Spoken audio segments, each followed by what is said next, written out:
ṣe rí eléyìí tí ó wà ní iwájú mi tí mo gbé fóònù sí yìí.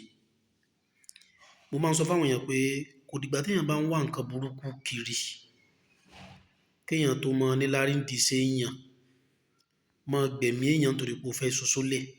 Kò dìgbà tó bá dán gbogbo irú nǹkan bẹ́ẹ̀ wò. Ìwọ níṣẹ́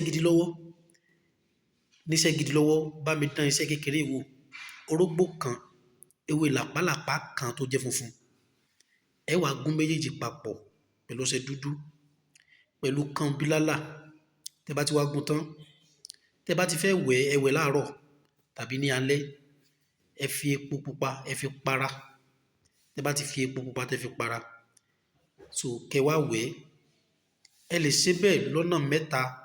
Orógbó kan, ewé làpá kan, kànbílálà kẹ́ lọ́pọ̀ kẹ́ ṣe bẹ́ẹ̀ lọ́nà mẹ́ta kẹ́ fi wẹ̀ bẹ́ẹ̀ fọjọ́ mẹ́ta.